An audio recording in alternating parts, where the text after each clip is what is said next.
শহীদ উসমান হাদির কবর জিয়ারত করবেন এবং যাওয়ার পথে তিনি পঙ্গু হাসপাতালে জুলাই অভ্যুত্থানের যে কর্মসূচি পঙ্গু হাসপাতালে যাওয়া, তাদেরকে দেখতে যাওয়া, সেটা ইনশাআল্লাহ আগামীকাল বাংলাদেশ তার ইতিহাসের বৃহত্তম জনসমাবেশ সাক্ষী হতে চলছে।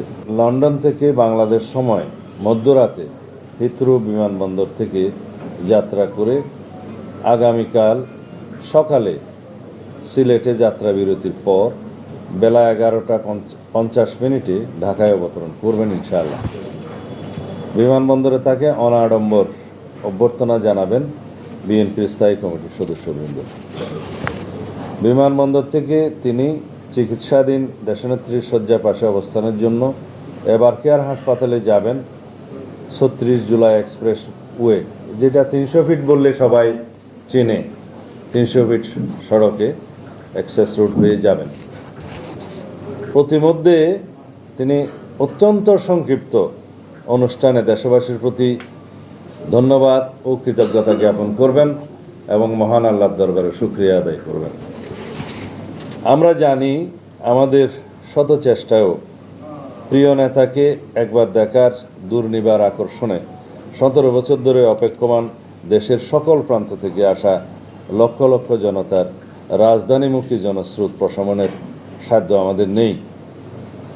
আমরা নিশ্চিত ইনশাআল্লাহ আগামীকাল বাংলাদেশ তার ইতিহাসের বৃহত্তম জনসমাবেশ সাক্ষী হতে চলছে। সেই ইতিহাস দৃষ্টান্ত হয়ে থাকবে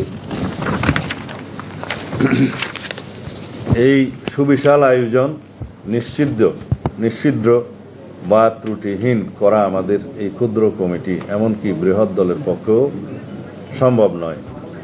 তারপরেও আমাদের স্বনির্বন্ধ অনুরোধ থাকবে স্বতঃস্ফূর্ত নেতা কর্মী সমর্থক ও শুভানুধ্যায়ীদের প্রতি আপনারা সর্বোচ্চ ধৈর্য ও শৃঙ্খলার পরিচয় দিতে প্রমাণ করুন আপনারা আমাদের প্রিয় নেতাকে কতটা গভীর ভালোবাসায় অভিষিক্ত করতে সক্ষম।